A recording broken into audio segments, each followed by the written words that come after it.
So in the previous video we have already done the first paragraph. In the first paragraph the poet says that no men are strange, no country is foreign. He is attempting to remove the borders from the earth which have been erected to separate the different countries. Then only no country will be foreign. Then he further says that he feels that there should be no borders, everyone should be free to move around. The poet wants to say that entire earth is one and all the people who live in this earth belong to one human race. Then he says that inside the uniform worn by the soldiers of different countries, the human being is the same. God has made all of us in a very similar way. All breathe in the same way. Then he says that all the soldiers are like brothers, they walk upon the same mother earth, and after the death shall lie in the grave which is buried in the same earth. ठीक है, तो ये हमने first paragraph में पढ़ लिया था. अब हम सेकेंड स्टैंजा में आते हैं. ठीक है, the second stanza says they too aware of sun and air water are fed by peaceful harvest, by war long winter starved. Their hands are in their lines we read a labor not different from our own. So इस stanza में सबसे पहले तो alliteration use हुआ है. alliteration क्या होता है?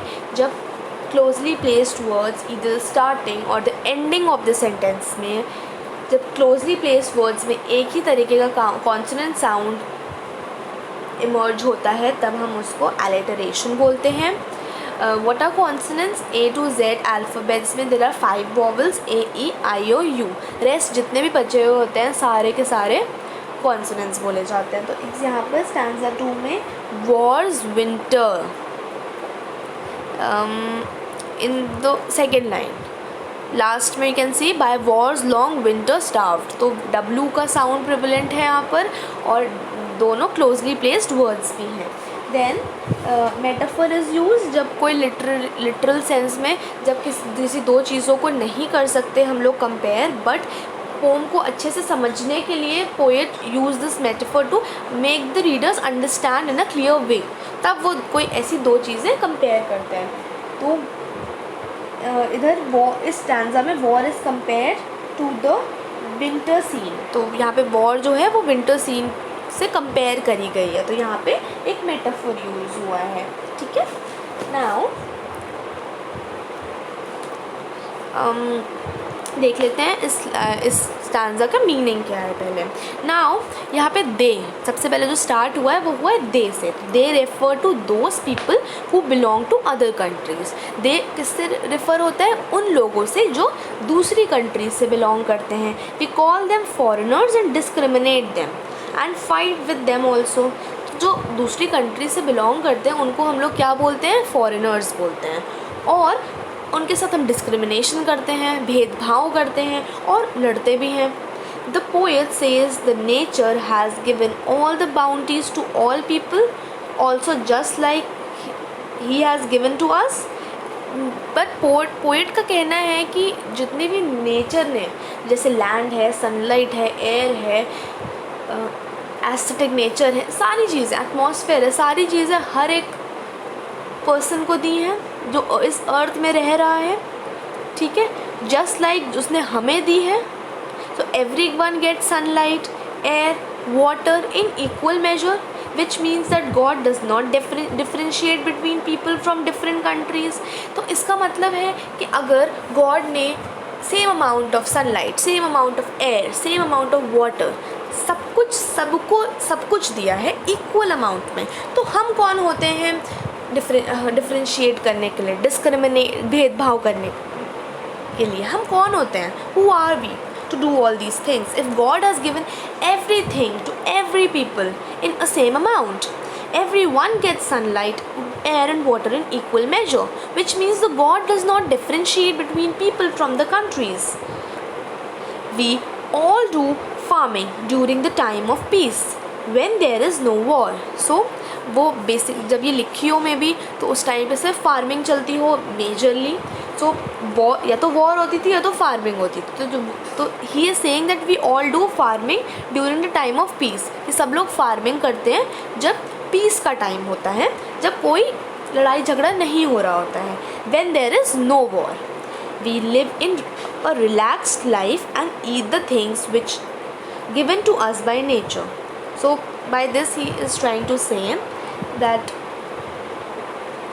ये लोग बहुत ही रिलैक्स्ड फॉर्म में रहते हैं, रिलैक्स्ड लाइफ जीते हैं एंड वही चीज़ें खाते हैं जो नेचर उन्हें प्रोवाइड करता है। Further he adds that the way we starve during wars and winter time is same for those belonging to other countries. So basically इसका जो बेसिक आइडिया है वो ये कहने का है कि जब वो लोग फार्मिंग करते हैं, सारे एवरी पीपल जब वो लोग फार्मिंग करते हैं तो उनको वही मिलता है जो गॉड प्रोवाइड करता है उन्हें खाने में, सिमिलर वे में। बट जब वॉर्स चलती हैं तो वो लोग स्टार्व करते हैं, भूखे होते हैं, उनको कुछ खाने को नहीं मिलता, सिमिलर वे में जहाँ जैसा अदर कंट्रीज़ के पीपल के साथ होता है वॉर के टाइम पे। तो बेसिक आइडिया इसका ये है कि वो यही चीज़ पोएट यही चीज़ दिखाने की कोशिश कर रहे हैं कि सब चीज़ सिमिलर है।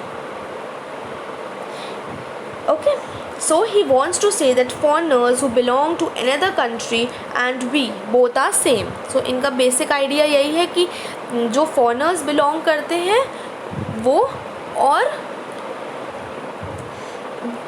जो foreigners हैं और जो वो खुद हैं वो सब लोग एक ही कंट्री के, एक ही अर्थ से बिलोंग करते हैं। मे बी उनकी कंट्रीज़ डिफरेंट हो बट वो लोग सेम हैं। And then the poet says that even their hands are same as ours, they work very hard just like we do. He is giving all these examples to convey to the reader that there is no difference in us and the people belonging to another country. So last line में जिसमें लिखा है labour not different from our own, इसमें इसका मतलब ये है, poet ये कह रहे हैं कि सबके पास सेम तरीके के हाथ हैं, हैंड्स हैं, जिससे वो वर्क हार्ड करते हैं अर्न करने के लिए, अपना खाना बनाने के लिए। तो इन दिस वे इन सारे एग्जाम्पल से पोएट हमें ये कन्वे कर रहे हैं टू द रीडर्स दैट कोई डिफरेंस नहीं है हम में और जो लोग जो बाहर हमारी कंट्री से बाहर रहते हैं। मे बी हम उन्हें फॉरेनर्स बोलते हो but there is no difference, they all live in the same mother earth. Okay, चलो let's come to the next paragraph then. Let's start reading. Remember they have eyes like ours that wake our sleep and strength that can be won by love in every land is common life that all can recognize and understand. So अब यहाँ पे कोई भी literary device नहीं है, हम सीधे इसके एक्सप्लेनेशन पे आते हैं। So the poet asks the readers to remember something. Now अब यहाँ पे पोएट रीडर से ये कह रहे हैं कि कुछ रिमेंबर करने के लिए कह रहे हैं, ठीक है। He says that we should keep in mind that people of another country whom we find think to be our enemies have been bestowed by God with similar appearance like us. So यहाँ पे वो पहली line में ये कह रहे हैं कि we should remember always and we should always keep in mind that the people of different countries, जो दूसरी कंट्रीज़ के लोग हैं उन्हें भी सेम ही अपीयरेंस दी है, same amount of years, same amount of I, same amount of nose, सबकी appearance भी सेम ही है। और जिनको हम समझते हैं कि वो हमारे एनिमीज़ हैं उनको भी गॉड ने सिमिलर अपीयरेंस दिया जैसा कि हमारा अपीयरेंस है।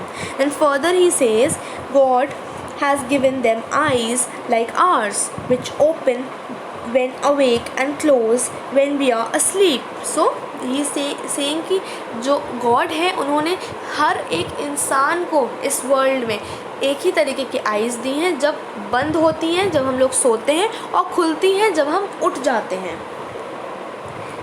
Similarly he has given them strength which can which we can win through love. Then he says that in every country, in every land, there is one common thing, that is life. So वो फिर आगे कहते हैं bye love से उनका मतलब है कि जितने भी मेन हैं इस वर्ल्ड के, उनको सेम स्ट्रेंथ दी है जो जीती जा सकती है लव के थ्रू, लव के इमोशन के through, which can be win. Further in every land is common life. इसका मतलब है कि पोएट यहाँ पे कहना चाह रहे हैं कि एक चीज़ जो कॉमन है एवरी कंट्री में, हर जगह, पूरे लैंड, जहाँ तक ये लैंड एग्जिस्ट करता है, हर जगह एक चीज़ जो कॉमन है वो है लाइफ. हर एक इंसान को लाइफ मिली है. ठीक है. Life means all the things that are living, and if we can recognize them and if we can understand their feelings and realize that they are like us, then there will be no fights or wars between us. Life का मतलब है जितने भी living things हैं, ठीक है, they have given the life, जीने की क्षमता मिली है उन्हें. तो अगर हम ये बेसिक सा फंडा समझ लें, सब लोग ये अंडरस्टैंड कर लें ये फीलिंग और रियलाइज़ कर पाएँ that they are same, they are like us, then कोई भी फाइट नहीं होगी, कोई भी वॉर नहीं होगी बिटवीन अस. किस बात की वॉर? जब वो अपीयरेंस में हमसे सेम हैं, उन्हें नेचुरल बाउंटीज़ हमसे सिमिलर मिली हैं, हमारा लैंड सेम है, हम जागते उठते, हमारी हैबिट सेम हैं, हमारा जो स्ट्रक्चर है बॉडी का वो सेम है, हमें लाइफ सिमिलर वे में मिली है गॉड से, तो क्या चीज़ है जो अनइक्वल है हमें? Nothing there is, right? Okay, so from this we come to the end of the video. I will explain you the last two paragraphs in the next video. Thank you.